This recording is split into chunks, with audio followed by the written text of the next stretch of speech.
In today's video, we're going to talk about the notorious Lebanese drug lord Nouh Zaiter and his connections to Bashar al-Assad, the Syrian regime, and Hezbollah. Without further delay, let's get started. Who is Nouh Zaiter? Zaiter, commonly referred to as the Pablo Escobar of the Middle East, is a Lebanese drug baron, currently a fugitive wanted by Interpol for allegedly being involved in growing and dealing cannabis in Lebanon. Reportedly, Zaiter is wanted for more than 4,000 charges, including drug trafficking, car theft, open fire against security forces, arms trafficking, and kidnapping. He has very strong relations with the Syrian regime, Bashar al-Assad and his family, the 4th Division, and Hezbollah. He's part of a very small circle of Bashar al-Assad allies who traffic illegal drugs with the help of people from the Syrian regime as well as Hezbollah. Zaiter is considered by many people their key ally due to his vast experience in the cultivation and manufacture of drugs.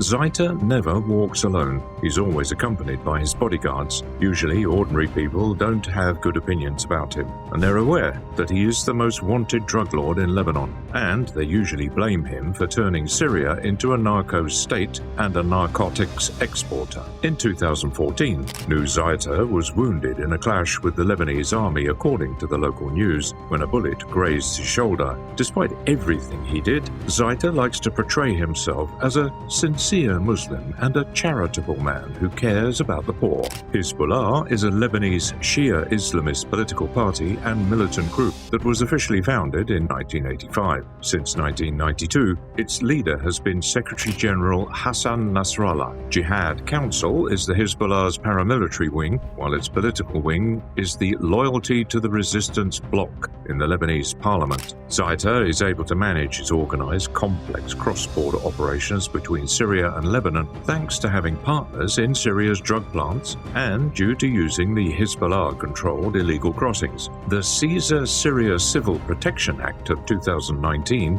also known as the Caesar Act, enabled the regime and Hezbollah to avoid sanctions. In addition, Syria's economy has turned into a black economy involving drug trade, human trafficking, and organ trading using prominent figures in the 4th Division and Hezbollah, the Best Brothers. One photo of Lebanese drug baron Nouh Zaiter, Mohammed Zarour of the Syrian regime's 4th Division, and a cousin of the Syrian President Bashar al-Assad, Wassim Badi al-Assad, emerged on social networks with the quote, "The Best Brothers." The photo popped up on the Twitter and Facebook accounts of Wassim Badi al-Assad on the 17th of January, and it was taken at Damascus Sheraton. According to many sources, this photo perfectly represents the collaboration of the Syrian regime, Bashar al-Assad's family members, including his brother Maher al-Assad, who is the commander of the 4th Division, and Hezbollah in distributing drugs, mainly Captagon. Captagon is a highly addictive synthetic psychostimulant that serves as an alternative to amphetamine and methamphetamine,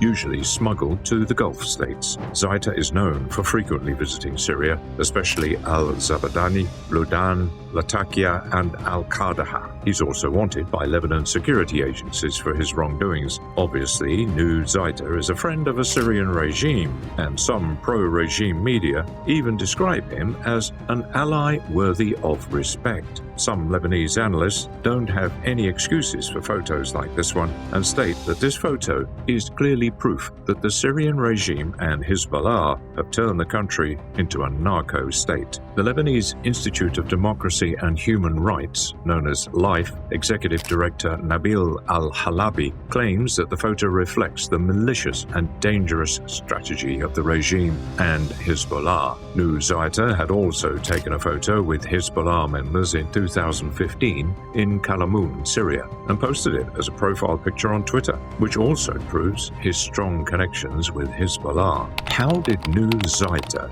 establish his drug trafficking business? Zaiter is currently considered the top narcotics man in Lebanon, but he hasn't achieved that overnight. He's been active there in cannabis production since 2014, when he partnered with Hezbollah and the 4th Division. According to Southerners for Freedom Coordinator Hussein Ataya. The Al-Qusa area in northern rural Homs is suitable for agricultural and is controlled by Hezbollah and the 4th Division. Of course, Zaiter thievishly decided to take advantage of this situation and started using that area as a base for cannabis agriculture and trade. He didn't stop there, as he also decided to build a small workshop for manufacturing Captagon. He was able to do all of this because he is loyal to the Syrian regime and very close to Bashar al-Assad as well. The Syrian regime now uses Captagon production and trafficking as a main source of income, and it relies heavily on Zaiter to generate resources, meaning Zaiter enjoys strong protection.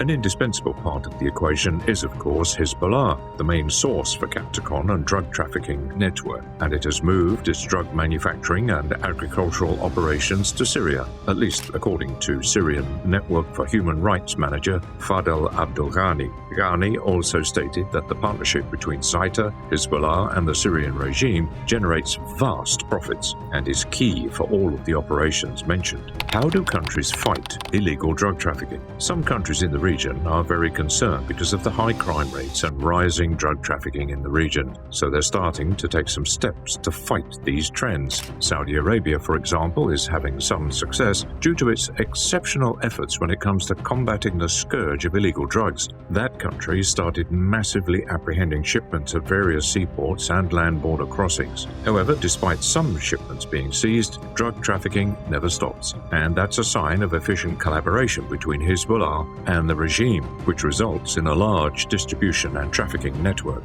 On the other hand, external pressure to crack down on the drug trade is intensifying. As claimed by the Lebanese Center for Research and Consulting, Director Hassan Kut, U.S. sanctions on Iran managed to weaken Iran's ability to financially support its proxies in the region. That's a light at the end of the tunnel because Hezbollah and the Syrian regime are completely dependent on Iranian financial support. At the same time, the U.S. security forces have been very successful in fighting money laundering, drug trade, and other crimes done by Hezbollah in Latin America and Africa, which has also immensely affected Hezbollah's financial resources. The protests in 2019 in Lebanon. In 2019, massive anti-corruption protests started in Lebanon, and Nouh Zaiter, self-proclaimed Lebanese Robin Hood, was the first to support them. He released a video on a local news site calling on protesters in eastern Baalbek to demonstrate. He also asked everyone to bring a Lebanese flag with them, stating that every oppressed or deprived person should show up at the demonstrations. While he was addressing the public, he was wearing a hoodie, a chain around his neck, and a baseball cap backwards. The drug lord's appeal happened the same day. President Michel Aoun offered to meet the protesters in order to come up with a mutual agreement. Besides demanding an immediate stop to corruption, protesters also want to completely overthrow the political class. In downtown Beirut, where tens of thousands have gathered daily, a few graffiti texts emerged stating "Nouh Zaiter for President." Zaiter, on the other hand, didn't attend the protests, logically, because he was wanted for 4,000 charges at the time, so he had to stay under the radar. In February 2019, police managed to seize as many as 20 truckloads of Zaiter's hashish from a farm in Bekaa. Reportedly,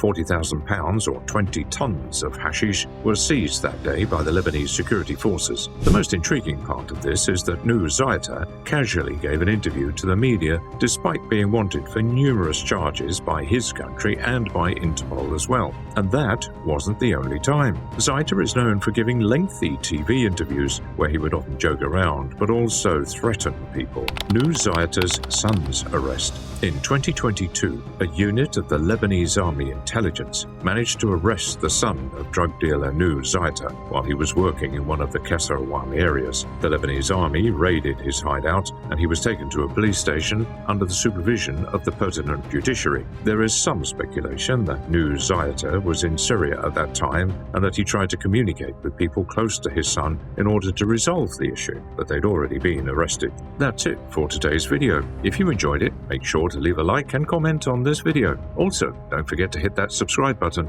if you like what we're doing and want us to continue with more cool content. Until the next time.